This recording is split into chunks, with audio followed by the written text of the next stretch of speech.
ग्वालियर के एक मध्यम वर्गीय मोहल्ले में रहने वाला अविनाश शर्मा रोज सुबह 8 बजे अपनी हीरो स्प्लेंडर स्टार्ट करता। एक टिफिन बैग और पीठ पर ऑफिस बैग लेकर सरकारी कॉलोनी के पास स्थित अपनी 9 बजे से 5 बजे की नौकरी पर निकल पड़ता। वह एक अकाउंटेंट था। महीने की सैलरी थी 35,000 रुपए। पिता रिटायर हो चुके थे, मां बीमार रहती और छोटी बहन की कॉलेज की फीस चल रही थी। सपने बहुत थे, खुद का घर, कार, विदेश यात्रा, लेकिन जिंदगी एक्सेल शीट जैसी सपाट चल रही थी। एक दिन ऑफिस में लंच ब्रेक के समय उसका सहकर्मी राहुल, जो कभी उसके बराबर कमाता था, एक नई कार में आया, चमचमाती हुई ब्रेजा। अविनाश ने चौंक कर पूछा, इतना पैसा कहां से आया? राहुल बोला, मैंने क्रिप्टो, शेयर मार्केट और एक ऑनलाइन बिजनेस में थोड़ा थोड़ा निवेश किया। थोड़ी रिस्क थी, पर सीख कर किया। अविनाश मुस्कुरा दिया, भैया हम तो सैलरी से ईएमआई ही नहीं निकाल पाते, निवेश कहां से करें? राहुल ने जवाब दिया, पैसे से ज्यादा जरूरी है सोच का निवेश। पहले सीख फिर कर। घर लौटते वक्त अविनाश के मन में सवालों का बवंडर था, पर अगले ही पल उसने खुद से कहा, हमारे जैसे लोग इन सब में फंस जाए तो बर्बाद हो जाएंगे। उसी रात बहन ने मोबाइल की ईएमआई मांगी। मां की दवाइयां भी खत्म हो चुकी थी। वह मन ही मन बुदबुदाया, बस बहुत हुआ, अब कुछ बदलना पड़ेगा।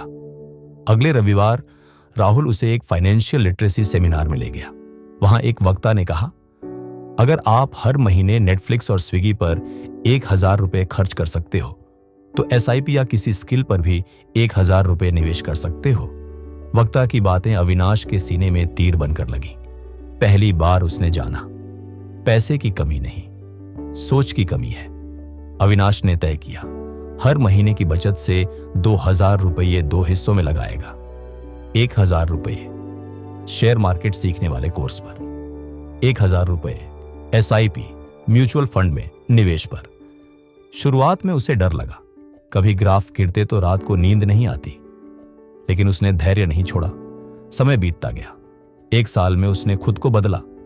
रात को मोबाइल पर रील्स की जगह अब फाइनेंशियल पॉडकास्ट सुनता। ऑफिस के साथ ही उसका मजाक उड़ाते, बड़ा आया वॉरेन बफे, पर कुछ लोग उसका साथ भी देने लगे, जैसे उसकी बहन जो अब खुद बजट बनाना सीख गई थी। मां ने भी कहा, जो कर रहा है बेटा अच्छे से कर। 2020 में जब कोविड आया तो कंपनी ने 20% सैलरी कट कर दी। बहुत से लोग टूट गए, मगर अविनाश शांत था। उसके एसआईपी फंड में 1 लाख रुपए का बैलेंस था।